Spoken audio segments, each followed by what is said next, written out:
warm welcome and thank you for the opportunity to come along to another Politics in the Pub. I appreciate the opportunity to present.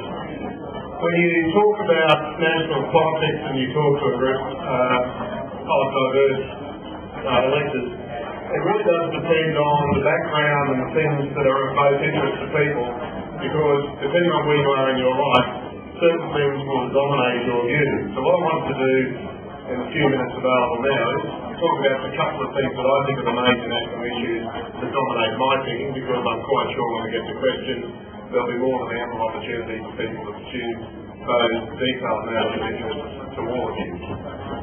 This election is one in which we can take a decision to once again play our role in the international community on global warming, clearly one of the major issues confronting not just us and our corner of the world, but the planet as a whole.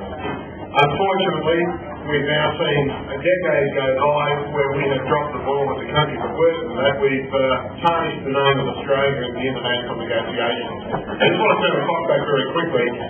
Prior to 96, everyone's heard about Kyoto, not as many people have heard about the conferences prior to that leading up to Kyoto.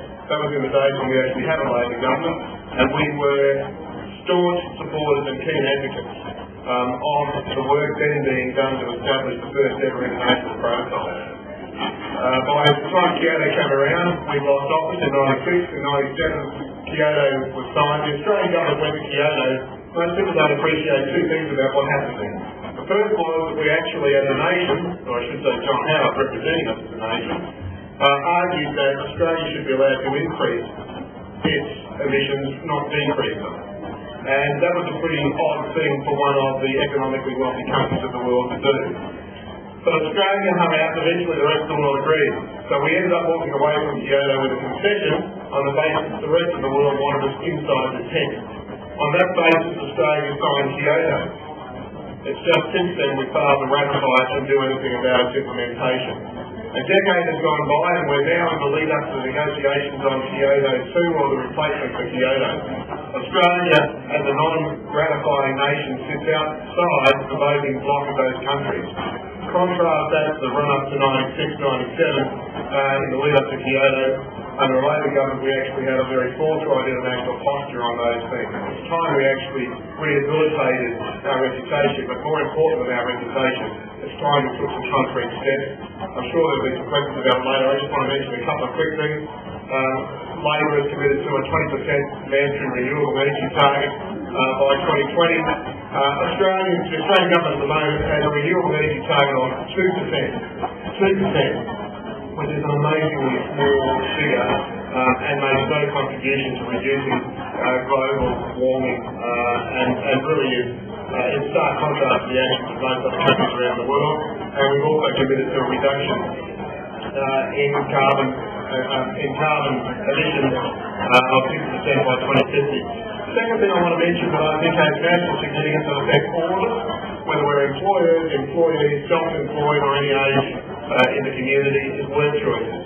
These laws are simply un-Australian. They are unfair, they are un-Australian. If you were a worker today in the United States of America, you would have greater rights in your workplace than you have here in Australia today. And frankly, anyone who suggested that 10 years ago would have been laughed off the stage. The really worrying thing for me, and yes, I was a union official, and yes, I do appear in those ads, yes, I am one of those people who in the Rudd government would be sitting in the cabinet room. And I've got to tell you, by the way, I'm actually proud of the work I did as a union official. Proud of the work I did as a union official.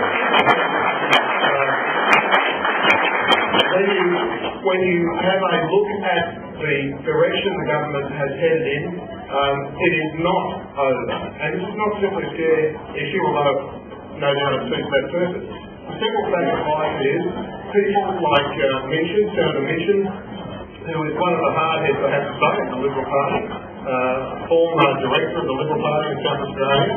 Minchin is on the record giving a speech to an audience of like-minded people, telling them that the government has not gone far enough. This is a revolution. There's still more to be done. And he refers to awards and he refers to the Industrial Relations Commission.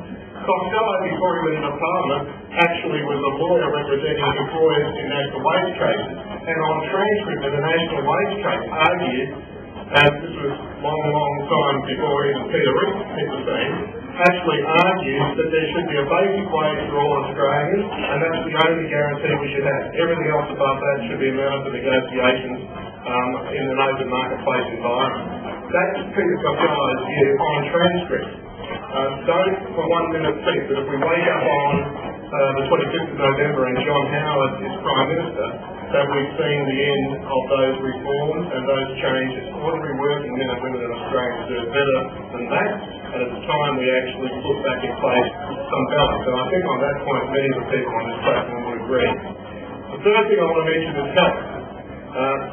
Without health, without good health, frankly, the rest of the agenda doesn't matter at a human level. We've got a situation in Australia at the moment where people are not able to access the quality health care they should in order to obtain a decent standard of living and a decent quality of health. The hospital system throughout the country, there's been mentioned over here in Queensland, the fact is throughout the country the hospital system is under acute strain. And one of the things that has characterised that in the political debate has been the willingness to respect the politics of state governments to point their finger at the Commonwealth and for the Commonwealth to point its finger back at the state. So the happens, the Minister for Health has now actually conceded that the Commonwealth has withdrawn in excess of $1 billion out of the Commonwealth funding for hospitals. Little wonder that the public hospital system is in difficulty, given that it's operating with $1 billion less than it was intended to. There is a fundamental problem, and at the end of the day, it's not going to be fixed without a federal government willing to put the resources in. We live in a day and age where the bulk of resources are actually accumulated by the Commonwealth and then redistributed.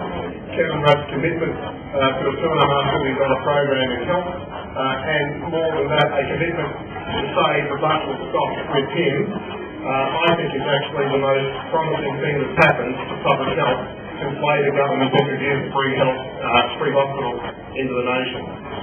Education is the other issue I just want to mention because when I was young and interested in politics as a young bloke, the two things that motivated me to get heavily involved more than anything else was a very, very strong belief that everybody's entitled to a quality health system according to their needs and a quality education system to enable them to fulfil their objectives and to reach their potential.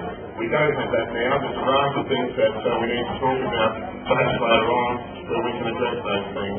They are major issues that affect all of us directly or indirectly. They are the issues that are going to determine the direction of our nation after the 24th.